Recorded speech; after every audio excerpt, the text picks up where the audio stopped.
Claro, pero no te conecto. Bueno, sigo. Va. No se puede minimizar Zoom en la nerviosa. Ok, bueno. Entonces, decía entonces. Se supone entonces que habría la verdad de la verdad. Yo digo tal cosa, y acerca de eso puedo saber si acaso es verdadero lo que digo o resulta ser falso.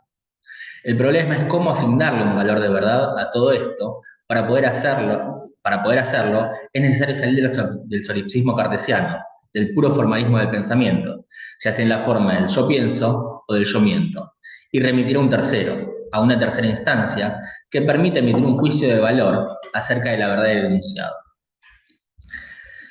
El pensamiento cartesiano va de la mano del ser, de la voluntad, por lo que el conocimiento es del sujeto, y Dios es solo garante que a modo de fanático está en la tribuna sosteniendo el cartel A es igual a A. Ahora bien, para el psicoanálisis, esas analogías, esos ejemplos monumentales que se me ocurren a mí. Ahora bien, para el psicoanálisis, el pensamiento es inconsciente. Poco tiene que ver el sujeto allí, salvo el hecho de ser hablado. Si hay quien habla, no soy yo. Si hay quien piensa, no soy yo. Es aquí que viene la referencia a Aristóteles en relación al otro. Ya desde Aristóteles, con el intelecto agente, el sujeto no piensa, sino que es pensado. O en todo caso, piensa el pensamiento del otro. En términos aristotélicos, el intelecto agente, la cara del intelecto del primer motor inmóvil, es la cara del intelecto del primer motor inmóvil. Por ello el otro no es un sujeto, sino que es un lugar, un reservorio de todas las ideas del mundo. El problema es que si hay la verdad de la verdad, entonces se encontraría allí. Quería retomar algo que dejé solo tocado antes, traigo la cita del final de la clase, de Lacan, donde dice, este saber absoluto mismo lo veremos a la luz de esta cuestión.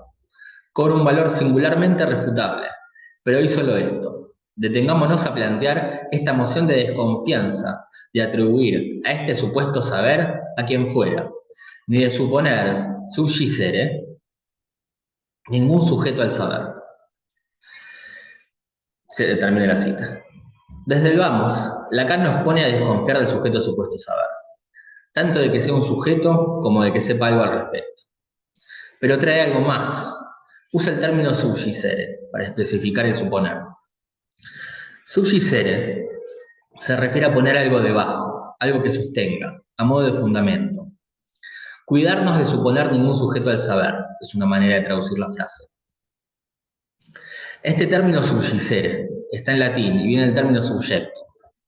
Subjectum es la raíz de donde tomamos la mayoría de las lenguas, no solo latinas, sino occidentales, el término sujeto.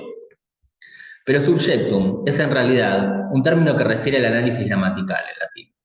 ¿Y qué es el lugar de la gente, del que realiza la acción en una oración, de aquel donde está el foco? Por otro lado, la palabra subjectum tiene la noción de ser el fundamento de lo que ocurre, de lo que está en el núcleo, en el hueso de lo que sucede. Por eso es también la traducción latina del término griego hipokeimenon. El hipokeimenon es lo que hoy por hoy entendemos como ente distinto, distinto del ser, donde el ser sería toda la historia posible del objeto, toda la dialéctica que podría atravesar un objeto. El hipokeimenon es la materialidad donde se encarna el ente.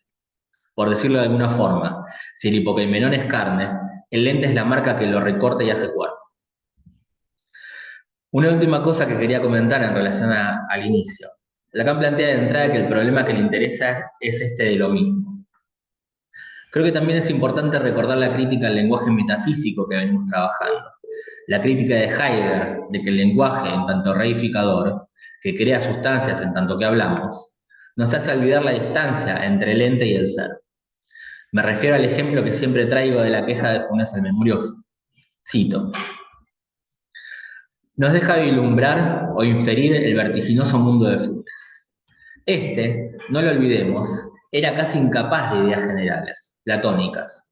No solo le costaba comprender que el símbolo genérico perro abarcaba tantos individuos dispares de diversos tamaños y diversas formas, Le molestaba que el perro de las 3:14, visto de perfil, tuviera el mismo nombre que el perro de las 3:15, visto de frente.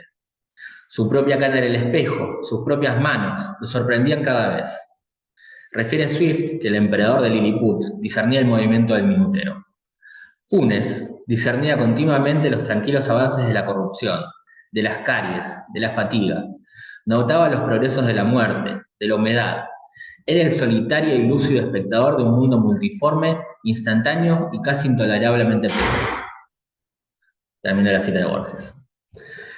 Creo, o quiero creer, que Lacan ya está aquí dividiendo aguas del alcance de lo real frente a la primacía de lo simbólico. Hasta ahí. Sí. Bueno. Sí.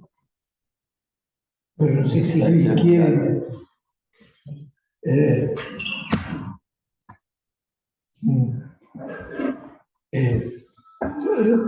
Quería, estuvimos charlando ayer, mañana temprano, y habíamos hablado sobre la frase del representante de la representación. Claro, un representante representativo.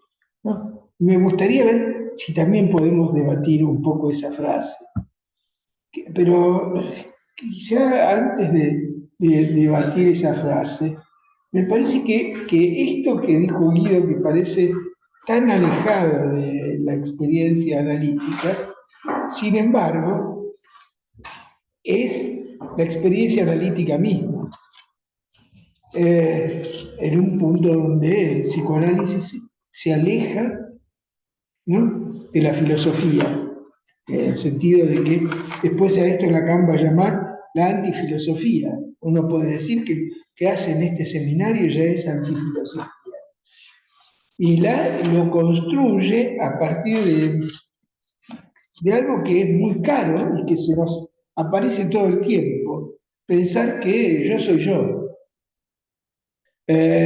Y por otro lado, si yo pienso yo, soy yo, pero también puede decir yo soy parecido a mi padre. De hecho, la identificación, que creo que vos lo marcaste muy bien cuando pusiste de un otro al otro, que Lacan no va a retomar eso en el seminario 16, fíjense en el trazo que hay, ¿no?, de esta clase de identificación al seminario 16, que sitúa una forma de pensar diferente a ciertas cosas que dice aquí. Pero que esencialmente me parece que, siguiendo el pensamiento de Lacan, me da la impresión a mí que él enfrenta aquí las paradojas que se producen al sostener la primacía de lo simbólico. Y también uno puede leer, junto con la frase ahora última que podemos leer, podemos decir que hay dos fracasos en lo que vos decís. ¿Cómo sería? ¿Cómo serían los dos fracasos? Un primero de todo es: no hay ningún sujeto que pueda ser idéntico a sí mismo. Esto es un fracaso de que no hay verdad sobre lo verdadero. Y remarco esto de no hay ningún sujeto. Y la segunda es: no hay sujeto para el saber, ¿no? Cosa que, fíjense que recién Lacan puede construir la lógica de que decir no hay ningún sujeto para el saber, lo puede construir en el atravesamiento del fantasma, donde dice no hay sujeto, el sujeto era nada más que un efecto de la cadena, y lo que sí resta es un saber que no se sabe a sí mismo. Lo cual es toda una paradoja, que ahí va quizás mi pregunta de todo lo que vos leíste, porque hay una referencia muy importante de Lacan aquí también a Hegel. Sí. Porque para Hegel, si yo no estoy equivocado, habría un saber que responde a una verdad verdadera, que es el saber absoluto. Sí, sí. ¿no? Y es cierto que todo esto lleva a también un fracaso del saber, junto con el fracaso de la verdad, porque no hay verdad verdadera y porque no hay saber absoluto. Y hay un punto que yo quisiera remarcar de lo que vos dijiste, pero ya lo dijiste, es que Lacan ya aquí pone reparos a sujetos supuestos al saber, ¿no? Pone reparos muy importantes, porque si es el pivote de la transferencia, pero como pivote de la transferencia es una estafa. Y si no le gusta la estafa, es un artificio ficticio, porque el sujeto supuesto al saber, enunciado así, supone que hay un sujeto y que hay un saber sobre ese sujeto. Y lo que empieza a mostrar con la lectura que vos hiciste de Descartes y de Hegel es que no hay sujeto y no hay verdad. No hay una verdad absoluta, no hay lo que sería una verdad verdadera, ¿no? Tiene después distintos nombres, la verdad siempre es medio dicha, ¿no? La verdad es real, porque ¿cómo era la que, no me acuerdo ahora, pero donde dice que como no hay verdad verdadera, entonces eso aspira a lo real, ¿no? Porque es imposible la verdad Claro. verdadera. Me parece que esos son puntos importantes de lo que vos estuviste remarcando. Por otro lado, hay algo que me sorprendió gratamente, digamos, porque cuando vas a Funes el Memorioso, hiciste todo el desarrollo de un texto que se ve que a vos te encanta, Mm. tiene una cuestión que me parece esencial. Funes el Memorioso es de una temporalidad de Kairos, Sí, es la temporalidad del instante de ver. y algo más en Sí, relación a Funes. Borges, al final del cuento, eh, si bien hace todo este elogio de Funes, dice que, o sea, que pudo aprender varios idiomas y hablarlos, qué sé yo, pero que no era un gran pensador. De hecho, dudaba que pudiese pensar y dormir, incluso la dificultad para poder dormir. ¿Por qué? Porque tanto pensar como dormir, en el ejemplo de Borges, es poder olvidar. Pensar para lo que plantea Borges es poder olvidar las diferencias. Es decir, construir categorías, digamos. Y dormir sería olvidar el mundo. sí, Es decir, digamos, en este lugar del instante sí. no habría la posibilidad del pensamiento. Digo, Funes, en todo caso, sería existente y no pensante. Bueno, eso es lo que lo une con la última enseñanza. Pero con un punto que yo quisiera remarcar porque está en esta clase también, que es que Lacan, a partir de la paradoja del mentiroso, hace un movimiento muy interesante que es eh, desmantelar la universal, Sí. ¿no? Cuando él toma, yo te lo decía la vez pasada, los primeros en trabajar esto fueron los megáricos, ¿no? Que es un movimiento de tipo locos de la época de Grecia que se dedicaban a trabajar nada más que estas paradojas. Hay un texto de Nile y Nil que Lacan recomienda leer en La lógica del fantasma, que tiene un capítulo entero sobre los megáricos y sobre todo este tema. Pero me parece que la paradoja del mentiroso, que es, ¿cómo es el enunciado? Es, no, Todas las pertenencias son todos los cretenses son mentirosos, ¿sí? Lo dice Epimenides, Epimenides, el cretense. el cretense, ¿no? Y ahí se introduce el tema de la palabra, ¿no? Lacan dice que hace toda una exposición de ahí, seguramente ustedes todos lo leyeron, pero lo remite directamente a que el universal, como tal, que es pensado a partir de la lógica por Aristóteles, ¿no? Es vanidoso. Inclusive hay casi como una interpretación de Aristóteles, porque lo dice que Aristóteles quiso con el universal, todos los hombres son mortales, Sócrates es hombre, Sócrates es mortal.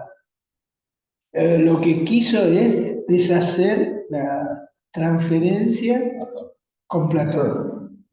Voy a decir una cosa, voy a contarles un chunto, que Lacan estaba equivocado.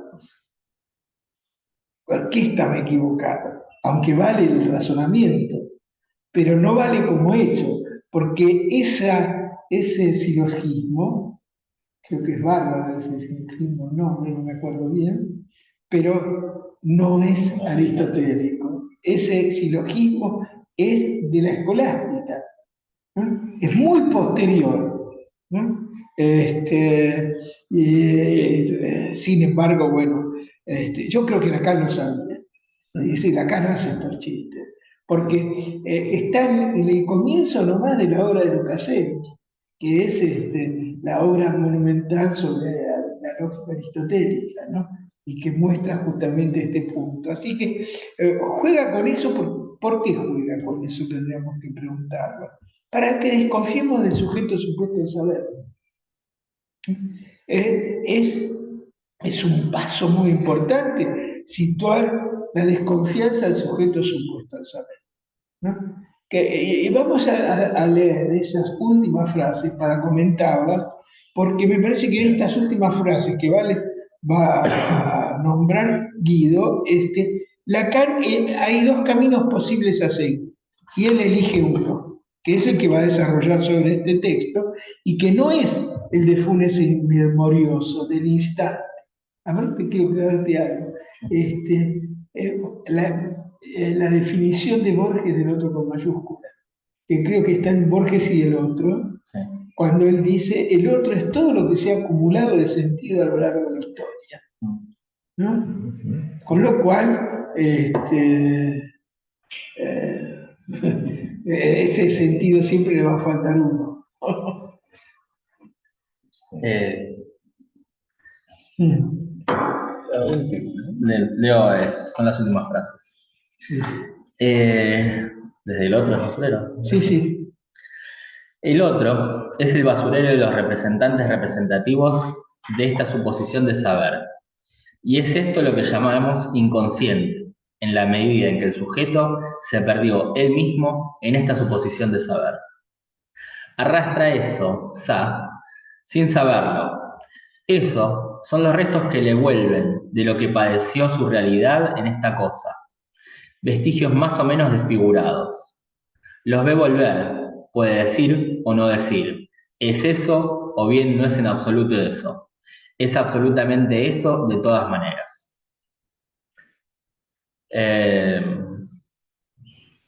Bueno, después de la próxima clase. Sí, Pero me parece que ahí lo puntual en todo caso es que aparece el exceso de estos vestigios que quedan. Sí. Los Sí, vestigios sí. serían los representantes representativos, o sea, de la Claro, pulsión. de la pulsión, claro, que Freud llamaríamos el goce. Claro. Pero ¿dónde está qué camino toma Lacan acá, diferente a la última enseñanza? Yo lo enfrento con esta pregunta. Y es que lo pongo al lado del otro. Y que lo pone del lado del objeto. Son restos como eran. ¿Se acuerdan que cuando quiere definir el objeto A en el seminario de Angustia, qué dice? Cuando un circo se va, quedan ahí los objetos A, que son todos los restos, ¿no?, de trabajo simbólico que supone un circo, ¿no? Esos restos son lo que él toma, y es importante tenerlo en cuenta porque él va a trabajar en seminario, vía la topología, la relación entre el sujeto y el objeto. Y eso tiene que ver con los representantes representativos y la función. Pero, ¿cuál sería la diferencia con la ultimísima enseñanza de Lacan? Que vemos que se asoma en varios lugares, que se podía haber tomado otro camino. En vez de tomar el camino de la basura, digamos, porque es lo que está diciendo acá, haber tomado el camino del cuerpo. Y tomando el camino del cuerpo, ahí nos acercaríamos, no digo que sea igual, porque ahí sí faltan muchos pasos intermedios, pero nos acercaríamos a la última enseñanza de Lacan, que es sin objeto. ¿No? Ahí me parece que todavía le falta a Lacan llegar a eso. ¿Por qué? Porque, digamos, ¿cuál es el gran descubrimiento cartesiano? Generar una teoría del conocimiento. Hay saber posible para el hombre. ¿No? Y eso de Descartes, es decir, hay un saber posible para el hombre, eso vos me lo enseñaste cuando me mostraste la diferencia entre la escolástica y Descartes, donde Descartes es verdaderamente antiescolástico, no ya el saber de Dios, sino el saber del hombre, cosa que hemos hablado muchas veces. Y en ese saber del hombre, ¿sí?, lo que surge es la teoría del conocimiento. Y para que haya teoría del conocimiento tiene que haber un sujeto conociente y un objeto a conocer. ¿Sí? Lo que oculta la teoría del conocimiento es que ese sujeto conociente es un efecto del lenguaje, ¿no? Y que el objeto, en tanto idéntico a sí mismo, garantizado por Dios, en realidad es un objeto, como es el objeto A en esta clase, que nada nos dice que sea un objeto, porque no es un objeto que se pueda decir idéntico a sí mismo, en tanto se constituye como falta. Y nadie puede decir a nivel de una falta que hay identidad. Creo, ¿qué te parece? No. Sí. ¿No? No, lo que hay no es identidad, siempre se corre. ¿Cómo? Siempre se corre. Sí. Sí. Por eso me parece que de esta clase sale casi un eslogan lacaniano. Hasta el seminario 24, que es: no hay identidad, hay identificación. Quisiera agregar un punto más, porque tiene que ver con el desarrollo que se va a dar a lo largo de todo este seminario. Si se puede llegar a sostener la paradoja del mentiroso, es porque hay escritura. Sí.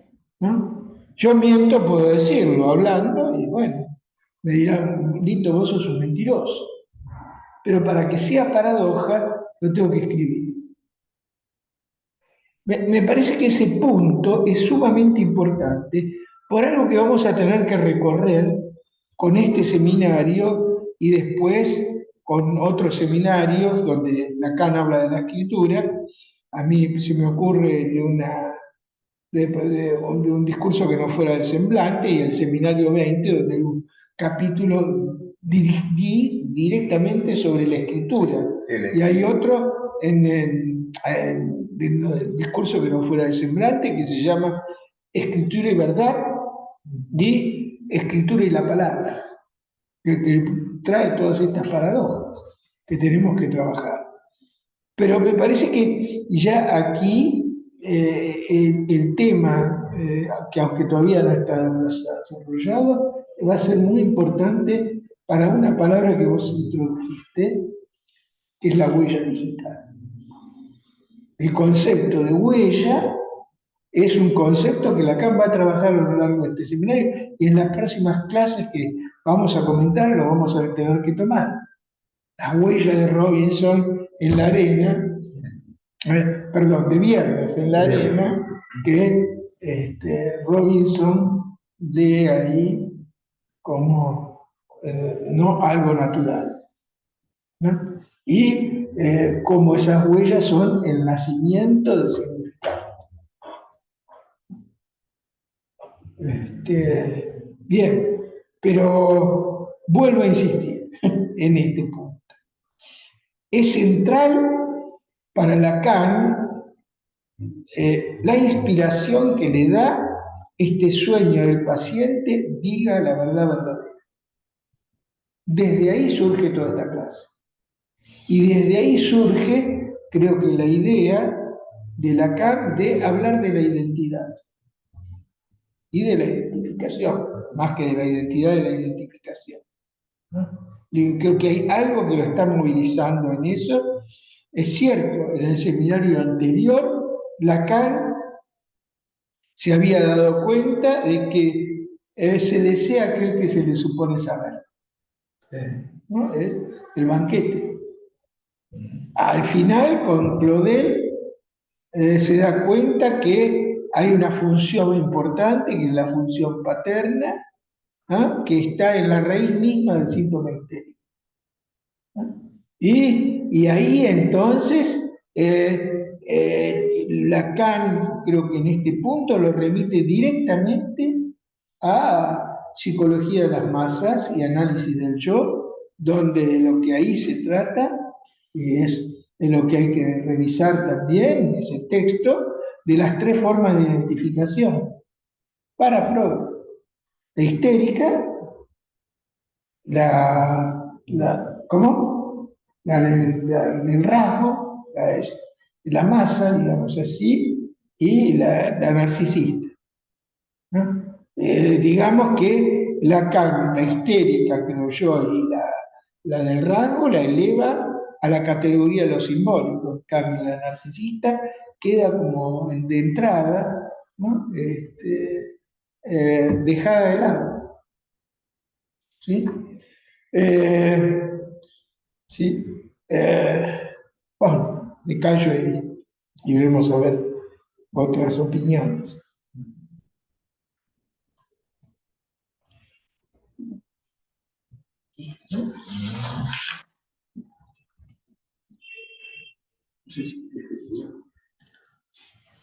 No, me llama la atención el tono, que ratifica un poco lo que planteando, pero el otro sabe de con menos que, porque no es sujeto, eso es un lugar.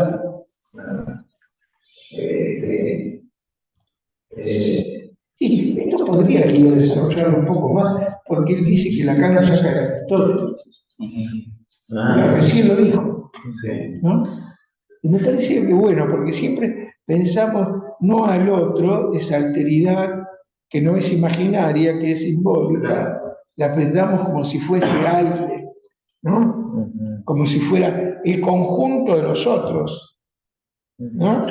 Sin embargo, eso es algo que creo que Lacan arrastra a lo largo de su enseñanza, decir que el otro es un lugar. Exacto. Leo la frase o la referencia yo por lo menos. Dice, justo antes de este párrafo que leí, dice, el saber es intersubjetivo, lo que no quiere decir que el saber de todos, que es el saber de todos, ni que es el saber del otro, con gran O. Y al otro lo hemos planteado. Es esencial mantenerlo como tal. El otro no es un sujeto, es un lugar al cual uno se esfuerza, dice Aristóteles, por transferir el saber del sujeto. Ahí en transferir el saber del sujeto, busqué, hay versiones contrapuestas. Unas dicen que Lacan lo que dice es el poder del sujeto, la capacidad.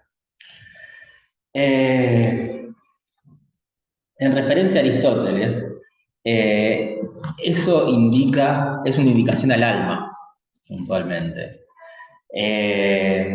El alma para Aristóteles está dividida en diferentes partes: vegetativa, animal, y la del hombre, puntualmente, racional, que es lo que lo diferencia de los animales. Lo que Aristóteles encuentra es que, en definitiva, el intelecto, digamos, siendo que Aristóteles también buscaba, por decirlo así, un fundamento para su realidad. Ahora un poco la manera de Kant, pero en el mundo griego. Eh, que el pensamiento no puede ser propio. ¿Por qué? Por el problema precisamente de que si el pensamiento fuese propio, eh, caería en el problema de la causalidad, en el problema del punto de origen. Quiero decir, caería sin más un poco en el problema del solipsismo cartesiano. En el pienso que pienso que pienso que pienso que pienso, para poder pensar, y nunca podría poner ese pensamiento en acto, al fin y al cabo. Porque pienso que pienso no es otra cosa que pensamiento en potencia. No tiene ninguna actualidad. Es simplemente la posibilidad de que haya pensamiento. Descartes, en tanto encuentra que no hay nada sin causa, Descartes, perdón, disculpen, Aristóteles, en tanto sostiene que no hay nada que no sea causado, eh, debe entonces encontrar una causa última para también el pensamiento. Y que en realidad el pensamiento a lo que obedece es a las mismas leyes que el movimiento, que la generación y la corrupción.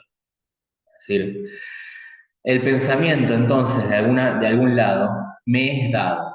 Es decir, se imprime en el intelecto paciente, que es el que tendría cada uno de nosotros, a partir del intelecto agente, que es donde efectivamente están las ideas, donde están los conceptos. Algo así como el intelecto paciente sería algo sensible, en todo caso, a estas ideas, como una especie de tablilla de cera, es el ejemplo, donde se imprime el objeto y lo que nos queda a nosotros, a forma de pensamiento, es la huella de ese objeto. Es decir, si esta idea, que es el mismo argumento que Descartes, se me aparece a mí ante el intelecto, de algún lado vino. Y esa idea que me vino a mí no es mía, no soy el causante. Con lo cual hay algo anterior. Y lo que tiene que plantear necesariamente para poder poner en funcionamiento la causalidad en el pensamiento y en el mundo, es el primer motor inmóvil. Es decir, esto que mueve sin ser movido. Necesariamente sin ser movido, y piensa sin ser pensado, porque si moviese siendo movido, entonces habría algo a partir de lo cual se movería. Y necesitaría una causa ulterior. El argumento cartesiano un poco retrotrae esto mismo a la modernidad. El argumento de Dios que parte a partir de San Anselmo, del ser perfecto, es una lectura del primer motor inmóvil de Aristóteles. Y es lo que en definitiva después, a lo largo de la Edad Media, la escolástica, va a traer grandes problemas.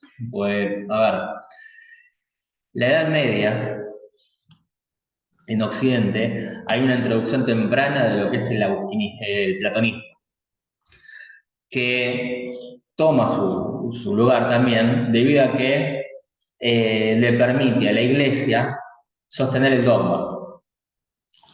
Es decir, el eidos platónico a la Iglesia le viene como anillo al dedo para propulsar su campaña. Aristóteles se introduce tardíamente en Occidente vía el Islam. Y que de hecho el choque que hay ahí es principalmente tecnológico. El desarrollo del pensamiento aristotélico le permite al Islam avanzar tecnológicamente de una manera muy superior a Occidente. En este intercambio, bueno, claramente parecería que se iban perdiendo después. Pero, en definitiva, la introducción de Aristóteles es lo que genera esta controversia. El conocimiento a partir de la revelación o el conocimiento a partir de la experiencia del hombre. Es decir, para Aristóteles el conocimiento se daba a partir de la experiencia del mundo. Si bien los pensamientos no eran míos, mi experiencia era la mía. Es a partir de eso que yo podía construir los conceptos, abstrayendo la experiencia. Para Platón, en todo caso, una lectura burda que se hacía era directamente, por decirlo así, la iluminación divina. Pero el tema está en que, en todo caso, hacerse autor de ese conocimiento implicaba una herejía. Sí, sí, estamos en un mundo donde lo que nos circunda es la creación. No puedo adjudicarme esas ideas como propias, sino que son de las ideas de Dios, es decir, el intelecto agente. Por eso el problema mismo de la firma de un escrito. Un escrito no es posible ser firmado en la Edad Media porque es una herejía. Es decir, yo pienso esto. En la Edad Media esto no era, o sea, se ha intentado hacer, pero han terminado en la hoguera. Ya conocemos unos cuantos ejemplos. En ese sentido, quiero decir, el intelecto agente muestra este lugar del otro ya, del vamos, donde uno no es autor de su pensamiento, sino que necesariamente piensa en función de un pensamiento ulterior. Está perfecto, pero entonces, con Freud, lo que Freud descubre es que el inconsciente es un lugar, Sí. porque lo que dice Freud es que justamente es el lugar de donde, lo dice así en el informe de Daniel Lagalla, dice, todo acto nace del inconsciente. O sea, si volvemos a Aristóteles, uno puede decir que en el inconsciente todo está en potencia, Sí. por eso es un lugar. ¿No? Y desde ahí surge todo acto. ¿No? O sea, es por eso que Lacan va a poder definir el inconsciente está estructurado como un lenguaje. El inconsciente es el lugar donde está el lenguaje. Sí. ¿No? O sea, entonces no tiene nada de llamativo que el otro sea un lugar. Ya está en Freud eso, que el otro es un lugar, es el lugar del inconsciente. ¿No? Es la hipótesis que nosotros sostenemos que hay un lugar donde está todo en potencia. ¿No? Me parece que esto leído desde el ánima de Aristóteles, ¿no? Me parece que es importante, como vos recién tomabas, porque una cosa es, si el otro es Dios, de la fe es una cosa, si el otro es el Dios de la razón es otra, y si el Dios, si el otro es el lugar del inconsciente, es otra. Y una de las consecuencias que el otro sea el lugar del inconsciente es que no hay identidad, hay identificación. Y esto va a ir, vamos a ver que hay una clase donde muy bien cuando retoma la teoría del valor de Saussure, se ve perfectamente bien que es a nivel de lo que está en potencia, en ese lugar del otro, ¿sí? Es de donde se construye un mundo como semblante. ¿No? En vez de ser el mundo de la creación, el mundo real para Aristóteles, ¿no? Que no sé cómo lo diferencia, debe ser el mundo de la percepción para él, el mundo real, Sí. ¿no? Lo que está afuera, lo que puedo nombrar, ¿no? Ponerle nombre. Sí, la física. La física. Para nosotros va a pasar otra cosa absolutamente diferente, ¿no? La cuestión es para la última enseñanza de Lacan, ¿no? La pregunta, ya no hay más lugares. No hay lugar para el inconsciente. En el lugar de lo que era el lugar donde todo estaba en acto y podría ser potencia, está idea del alma. Hay de lo uno. Pero ese hay de lo uno no es decible. O sea que nunca puede ser potencia. Por eso yo te preguntaba recién con el tema de Kairos, ¿no? que lo que estabas vos tomando, si no se refería a lo real como el instante de ver. Con Funes el memorioso, Sí. porque para Funes el memorioso todo es instante de ver. No hay momentos de comprender y concluir, ¿no? Es que muestra por qué, en todo caso, desde esta posición, desde Ilía de Lan, Sí, desde ahí de lo uno, no es posible una cronología, no hay cronología, porque está por fuera, claro. porque el instante se vuelve infinito de alguna forma. Sí, sí. Es indiscernible el instante. Eh, El instante es el acontecimiento. Mm. Sí, sí. Este, bueno, no sé si hay algún comentario. Sí, es cierto, es un tema muy difícil. Sí, claro. Acá lo anuncia al principio, dice voy a exigirle un esfuerzo de pensamiento, no es de pensador, sino de reflexionar todas estas cuestiones a partir de la consecuencia freudiana del cumplimiento del inconsciente, y que el inconsciente tiene que ver con ese lugar que es el lugar del lenguaje. A mí se me ocurre una pregunta, porque no sé si es válida en este momento. ¿Cuál es la diferencia entonces entre el inconsciente y el Dasein heideggeriano? En esta altura, ¿eh? eh, Digo, porque después la cara hace una fuerte crítica al Dasein.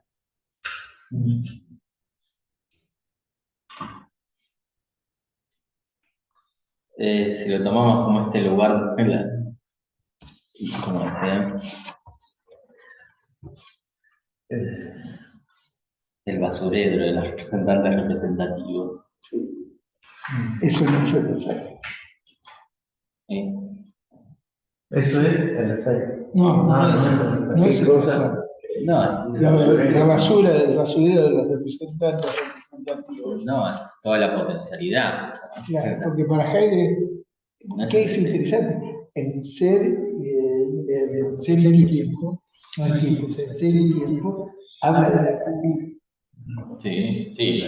¿Cómo? Sí, la cura del lenguaje, en La realidad. cura del lenguaje habla Heidegger. No hay un capítulo entero sobre la cura del lenguaje. Sí, sí, sí.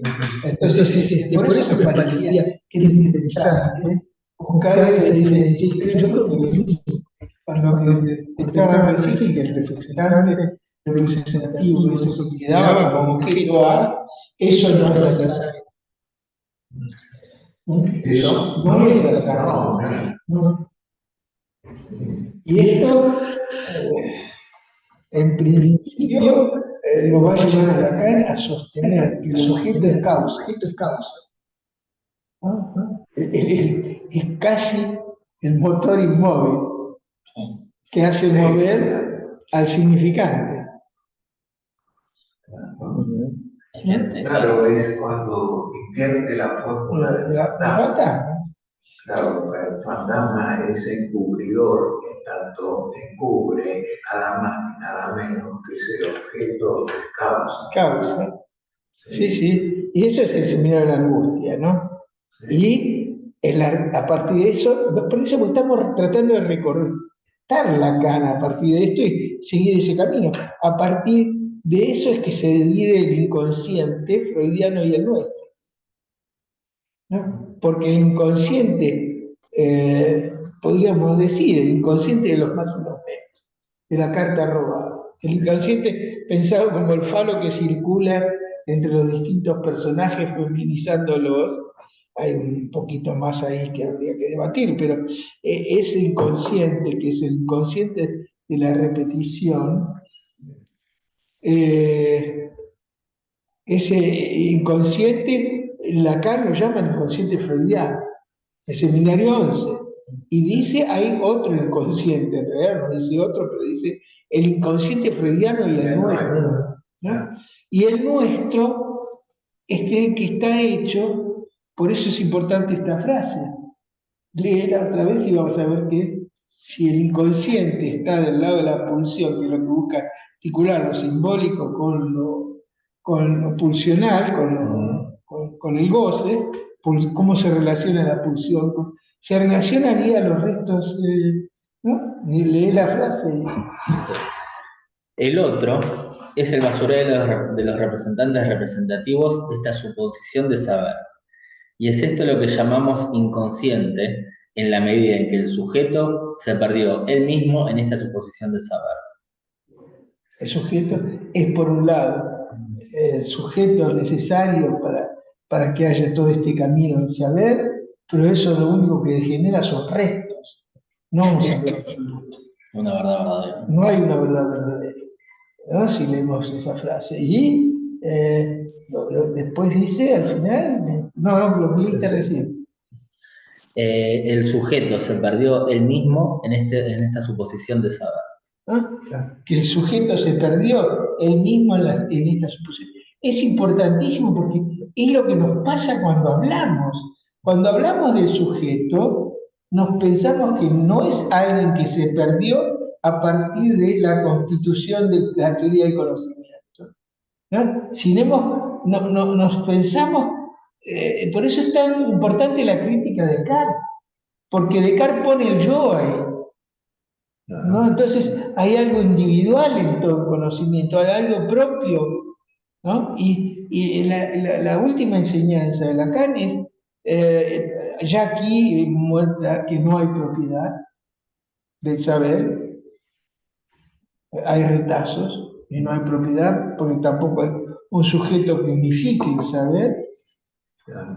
Y ahí, y a fin del análisis, justamente, en principio se trata de eso, de esa caída de ese sujeto y la caída del otro también. De otro que se constituyó por los restos, ¿no? ¿Sí?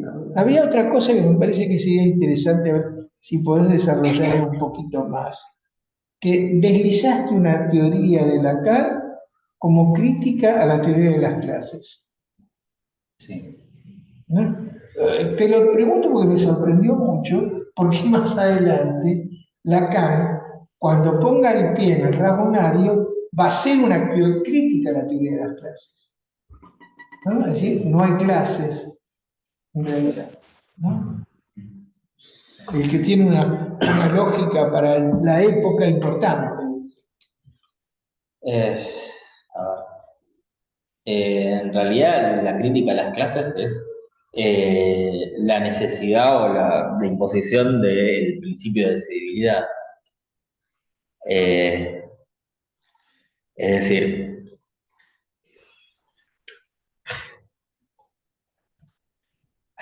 a ver, no hacer de un elemento una clase. ¿Qué quiere decir?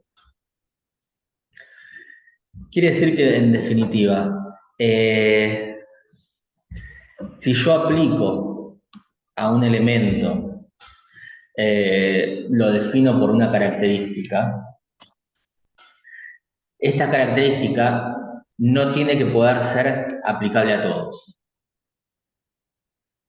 Porque si lo es, entonces genera de vuelta esta paradoja. Quiero decir, se puede tomar el elemento por la clase o la clase por el elemento. Es el problema entonces de tomar el barbero como aquel que afeita a todos aquellos que no se afeitan a sí mismos y relacionar en todo caso la clase que sería todos aquellos que no se afeitan a sí mismos con aquel que los afeita. A ver, es el problema en todo caso de buscar hacerle un nombre. Sí, buscar en todo caso el DNI que le pertenece a Juan Pérez. Yo no puedo hacer una cosa tal, porque Juan Pérez hay muchísimos. En ese sentido, digamos, puedo llegar a que es tal número, tal número, tal número, tal número.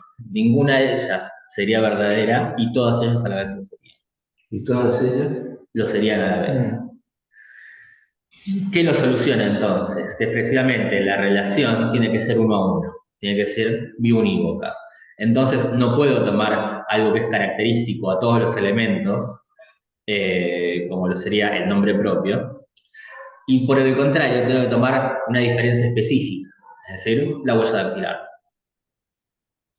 En ese sentido se vuelve necesario, de alguna forma. No sé si logro explicarlo bien.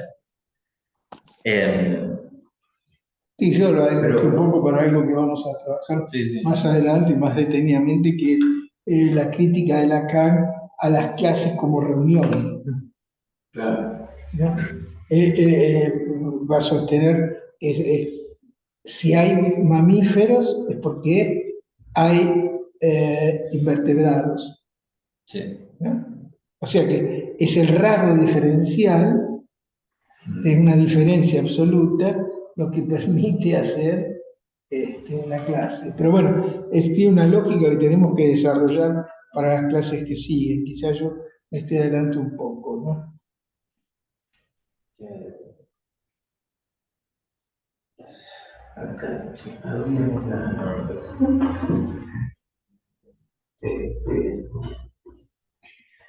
El saber es intersubjetivo, ¿no? Sí.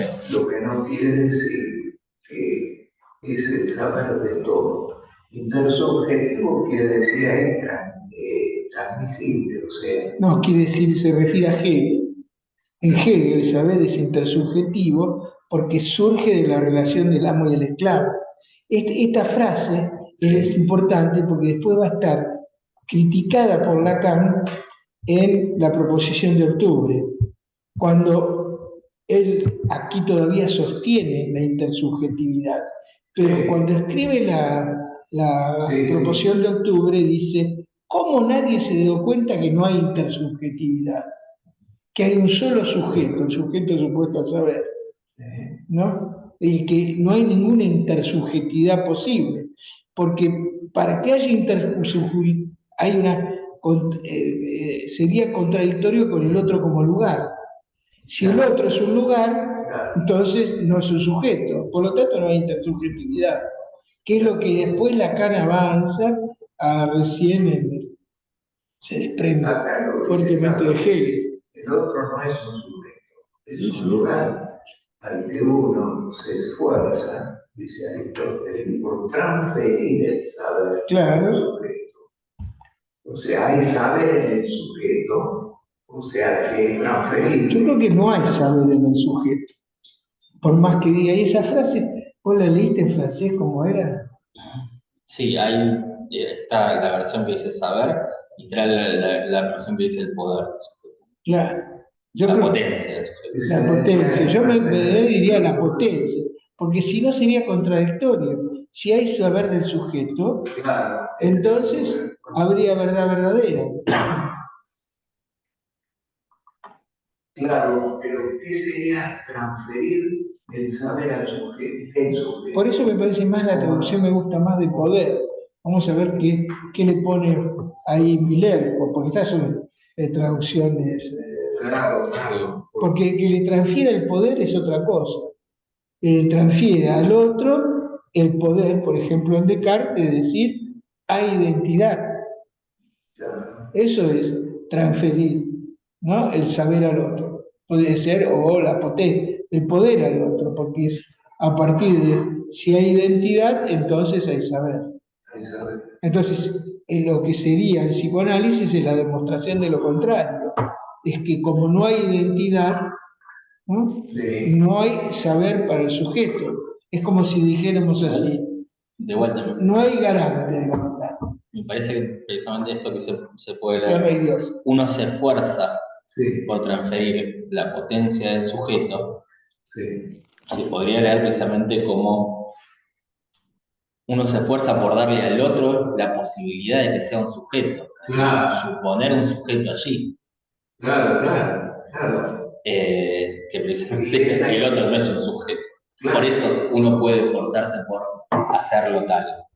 Claro, que lo que acá dice transferir, o sea, transferir la potencia al otro. Claro. ¿no? Algo tiene que ver eso con cuando Lacan escribe las fórmulas, la división entre el otro con mayúsculas, no barrado, y el sujeto, ¿no? Y lo que ahí Lacan va a demostrar es que si hay otro, es porque hay sujeto. Es como, y no hay sujeto si no hay otro. Hay que sostener esta cuestión, porque el lenguaje en sí mismo no es otro. Es el sujeto que hace el otro cuando instaura la pregunta de quién soy. Ese me parece que es un punto esencial de la primera clase, porque me hacía pensar en esto, que Lacan tenía el lugar del otro, pero acá está, a partir del sujeto, está instaurando una relación con el otro y también con el objeto. Y paga el precio de haber partido del otro, y por eso le queda fortuna el cuerpo en este punto, porque el cuerpo no es más que lo que se pierde a partir de la entrada del lenguaje. Exacto. Lo recuperará luego, ¿no? Con ese matemático que dicen acá, mirar entre poner un cuerpo arriba y el lenguaje abajo, pero hasta el siglo XX Lacan paga el precio de haber empezado desde el lenguaje con el sujeto y el objeto a pensar toda la experiencia del psicoanálisis. Hay una cosa muy interesante en eso, que es cuando Miller, no recuerdo dónde, pero estoy seguro que lo dice él, que dice, siempre critiqué a los Lefort por el nombre, por el título de El nacimiento del otro. Y en un otro, comentando un otro al otro, él se da cuenta que en realidad sí hay un nacimiento del otro, ¿no? Que el otro no es lo que está de entrada, ¿no? Lo que está de entrada son los significantes que están por ahí. O sea, esas imágenes acústicas que tocan al chico. Pero cuando me constituyo como sujeto o me pregunto quién soy, es ahí donde en esperar la respuesta del otro, es que lo constituyo también al otro como tal. Claro. O sea que es doble la pregunta que uno lleva a la lista, ¿quién soy? Esa misma pregunta es la que constituye al otro, al otro, a ese lugar del otro, capaz de dar una respuesta, por lo menos es lo que se espera de un analista que diga la verdad verdadera. Es interesante que Lacan diga ahí, en esta clase, que ahí nace nuestro prestigio, ¿no? O sea, tomando que la verdad verdadera ya no es de Dios a partir de Descartes, sino la verdad verdadera, ¿no? Uno esperaría del sujeto supuesto al saber. Y por eso dice, hay que desengañarse del sujeto supuesto al saber. Claro, porque además dice que ahí uno se pierde. Se pierde, sí, sí. Otra de las cosas, porque él un poco transfiere los pensamientos. El pensamiento de Descartes sería un pensamiento voluntario, ¿no? Yoico. Mientras que el pensamiento al que él quiere ir acá es el pensamiento de inconsciente. Claro, por eso dice que Freud habla de pensamientos inconscientes, lo que pasa es una locura en esa época, y Lacan está dando cuenta de esa locura, no es tan locura, ¿no? Pensada de este lugar, ¿no? De que, bueno, el otro es un lugar, todo lo que venimos desarrollando hasta ahora, ¿no? Me parece todo temas cruciales para una dirección. En realidad, también una palabra no me gusta mucho, pero la dirección de la cura. La dirección de la cura no va a favor del sujeto supuesto al saber. No. Un analista, para ser analista, primero tiene que estar desengañado del sujeto supuesto al saber. No de lo real, sino del sujeto supuesto al saber. ¿Sí? Por eso habría también que repensar, ya que el sujeto supuesto al saber es el pivote de la transferencia, ¿De qué transferencia hablamos cuando hablamos de transferencia de trabajo? La transferencia de trabajo sería una transferencia tal que no funcionara ya ahí el sujeto supuesto al saber.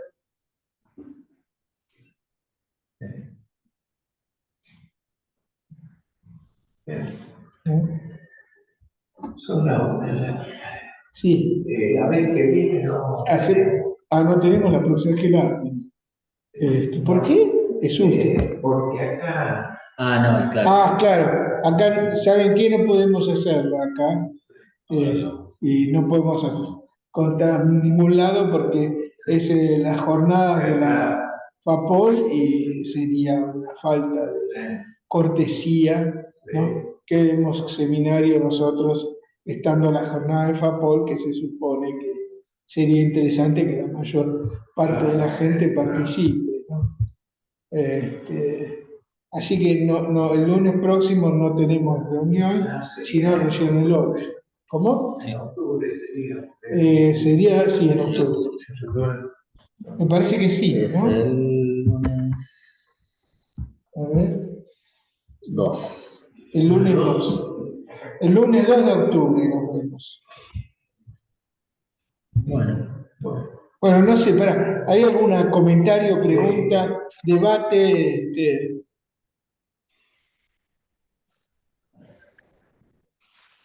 No hay nadie que... Les quedó tan claro todo que nadie pregunta nada. No, al Se contrario, imaginan. no, al contrario, al Decías que contrario. no te quedó claro. ¿No tenés No, nada para decir? no, al ¿De qué no contrario. te quedó claro? Eh, No, lo que me llega como eco es que está todo en duda ahora. No vi el nombre de... Pablo, Susana, Beatriz, ¿Cómo? ¿quién? Susana. ¿Se me escucha? Beatriz. Beatriz, me dirijo Ah, a vos. bueno. ¿Qué es ¿Cómo? lo que no te quedó claro?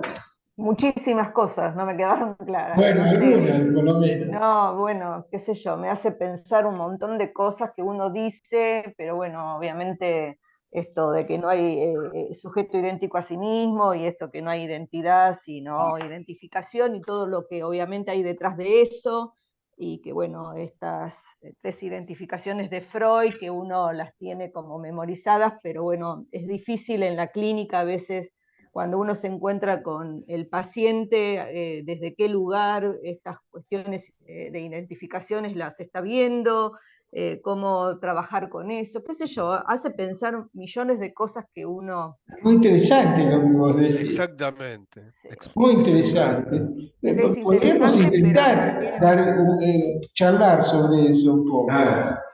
Pero me resulta tan complejo, digamos, todo lo Sí. que se habló, porque, bueno, obviamente tampoco tengo tanta lectura filosófica, ¿no? Esto que tanto Guido habla sobre filosofía y que yo desconozco totalmente, porque, bueno, obviamente no tengo tanta formación en ese campo y, bueno, y las cuestiones, pensarlo en Freud y Lacan, las diferencias que hay entre uno y otro y cómo el inconsciente era para Freud un lugar y como para Lacan obviamente habla de otra cosa, pero primero dice que bueno, el inconsciente está estructurado como un lenguaje, pero tampoco es eso, sino que bueno, obviamente es lo que se pone en juego en cada momento cuando uno habla, que ahí está el inconsciente, pero moviliza un montones de Sí, sí. cuestiones que bueno, uno las dice, pero cuando obviamente está frente a un paciente, es complejo, porque justamente no hay un saber,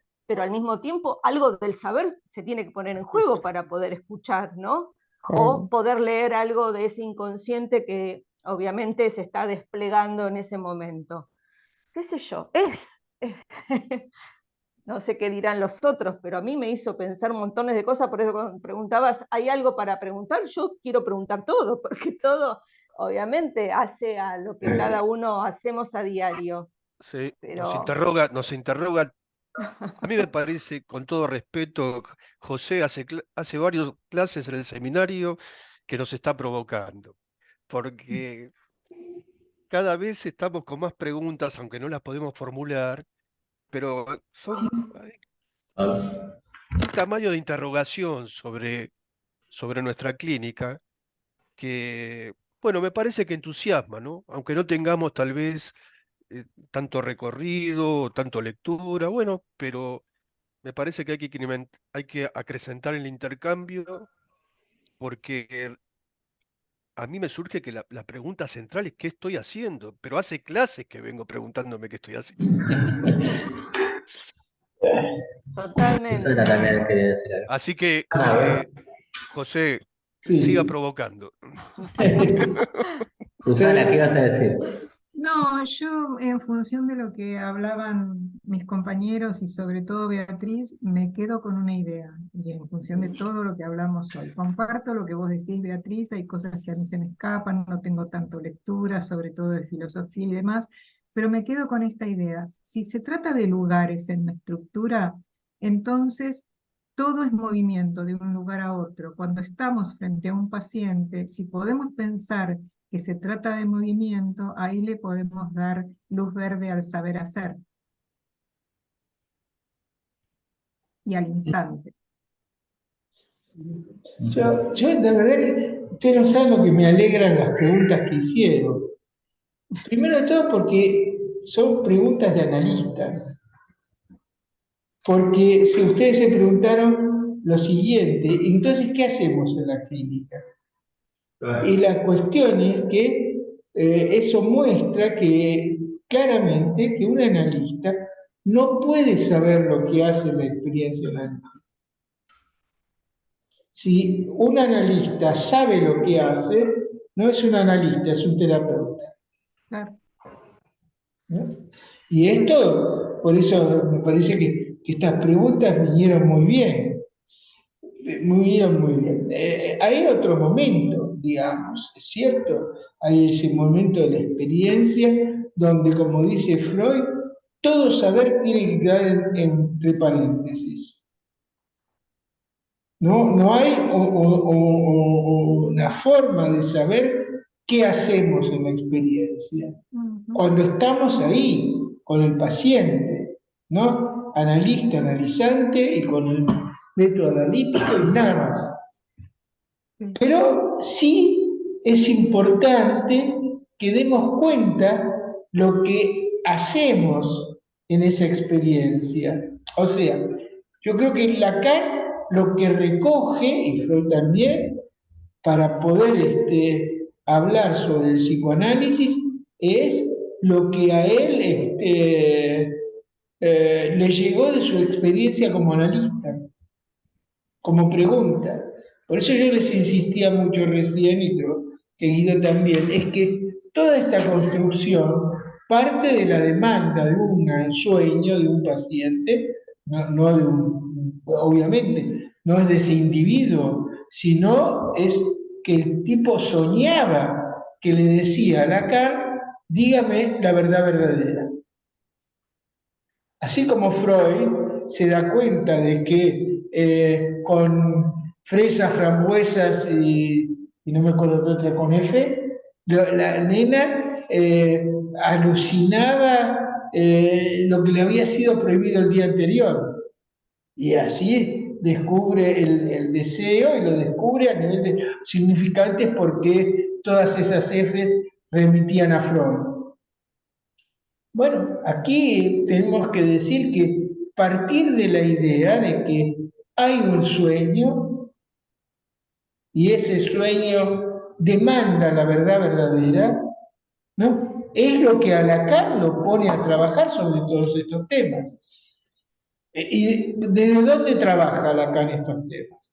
Esencialmente de un texto de Descartes, un problema lógico y psicología de las masas, un texto de Freud, para dilucidar lo siguiente a esta pregunta. Uno está acostumbrado en la clínica, en nuestra experiencia, a decir, bueno, ese es un rasgo de su padre, usted está identificado a su padre. ¿Sí? Bueno, esto es lo que está criticando Lacan. No, el rasgo no es del padre. Ya decir que ese rasgo del padre ya es significado. ¿no? Por eso tenemos que justamente avanzar con el tema del ramonario, el sujeto y todo lo demás. Pero decimos que en la experiencia analítica la identificación no es una figura, la identificación es un rasgo, lo que se llama el ramonario, ¿sí? Y el punto de partida es que si hay ramonario es porque no hay identidad. Y esto es que es un retorno y un esclarecimiento del texto freudiano de psicología de las masas. Hacia el final se agrega otro texto de Freud, ¿sí? Que es Inhibición, Síntoma y Angustia, donde el destino del síntoma no es solamente de la representación, sino que el síntoma es una forma de goce. Es por eso que el objeto A se va a constituir en una forma de goce, ¿no? Y me parece que eso es muy importante para la experiencia. Una cosa sobre la verdad verdadera. Creo que se sigue planteando en los pacientes. Sí, claro, porque uno sabe que está reprimiendo algo del cual uno no quiere saber, ¿no? Sí. Y un poco piensa que la verdad verdadera es aquella disfrazada, ¿no? Claro. Sí. O también uno piensa Sí. que si hay transferencia es porque el sujeto supuesto al saber funciona para el analista como para el analizante. Sí. Por eso el que nos hemos percatado de eso nos hace salir de la tentación de ser Dios para el paciente. Porque si pensamos que nosotros podemos con nuestro método, con el psicoanálisis, acceder a la verdad verdadera, estamos entonces accediendo a esa dimensión cartesiana que es Dios, y de la cual nos tenemos que cuidar, ¿no? O sea, fíjense que hay casi una indicación freudiana que el analista tiene que sostenerse en su ignorancia, cosa que es lo que apareció en ustedes recién. No sé qué carajo hacer. Es importante que sepamos que por más que estudiemos, nunca vamos a saber qué hacer. Nunca. Bueno.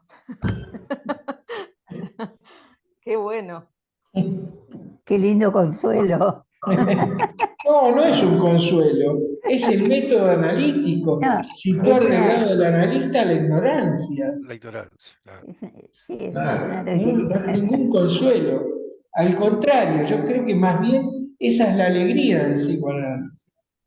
Lo que se sabe ya se sabe, lo que se ignora es lo interesante. Claro. No es interesante lo que ya sabemos, lo más interesante es lo que no sabemos, cuando descubrimos algo nuevo, ¿no? Yo cuando leí primera vez este seminario y leí que Lacan decía que A no es igual a A, nunca había leído filosofía ni nada por el estilo, dije, bueno, ¿qué es esto de A que no es igual a A? ¿No? Es una locura, me parecía, ¿no? Entonces, si A no es igual a el vaso que está ahí enfrente mío, que yo voy a tomar agua, ¿no? Se me desvanece. Esto me hacía acordar cuando yo estudiaba con Raúl Sierreta, que no sé si todos lo conocen, pero fue un filósofo muy importante para mi gusto, que no académico, eso era importante, Raúl, porque nunca fue académico, porque no era filósofo recibido en la universidad, sino era un autodidacta. Él decía la contradicción del ovni, porque ¿cómo podemos saber si es un objeto no identificado que sea un objeto? Porque la característica del objeto es que esté identificado. No, le cambiaron la sigla. ¿Cómo? Ahora le cambiaron la sigla.